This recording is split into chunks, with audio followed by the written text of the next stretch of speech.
Hello. Gusto ko lang pakita sa inyo kung saan kami tumuloy dito sa Canada.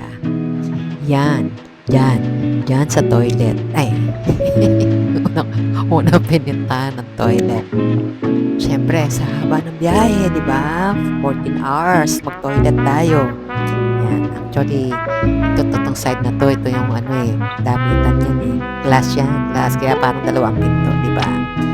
O, ito naman dito sa part na to, dito kami matutulog. Huwag na natin buksan. Yan yung den, ginawa niyang room eh. Huwag na natin buksan yan dahil nandyan yung aming mga makalat na maleta. O, dito tayo sa part na to. Ito to ref, tsaka oven niya. Eh, mamaya na yan. Eto, yan yung painting na yan. Ginawa yan ni Isa eh. O, punta tayo sa kusina. Ito, tingnan nyo gaano kaganda ang kanyang table. Dito siya nag-work from home. Yan.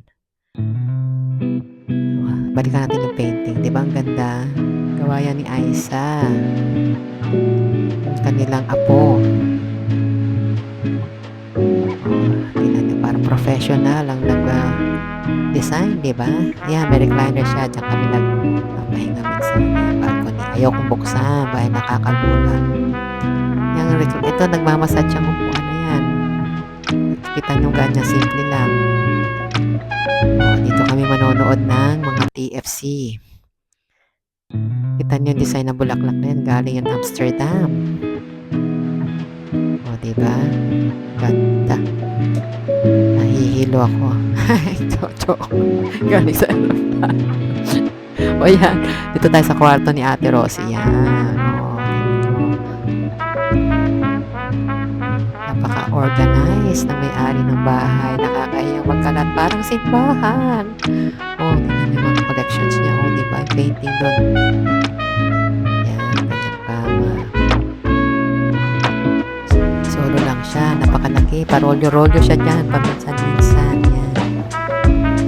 Tignan natin yung toilet.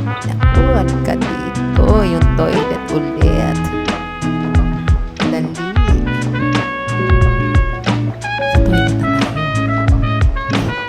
Daw muna ulit. Hinilo lang ako. Sandali lang. Okay, fine. Ito na yung toilet. O, diba? Sosyalin. Ganda. Yan ang bathtub niya. Ay, baka may naliligo. Teka lang. Okidoki. Yan yung paintings. Yung mga painting na yan, gawa lang yan ni Isa. Kanilang apo.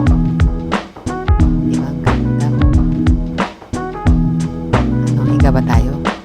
Oo, mamaya. Labas na tayo. Dito.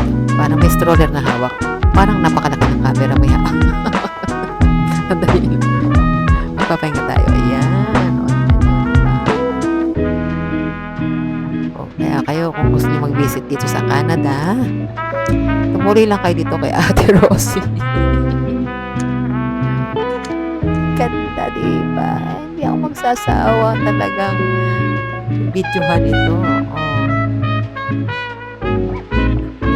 Teka lang, nahihilo ko. Pasensya na. Galing, may jet lag pa. Punta tayo dito. Dito tayo. Ayan yung ref. May extra siyang ref. Kasi madaming pagkain. Diba? O, sige na po. Bye!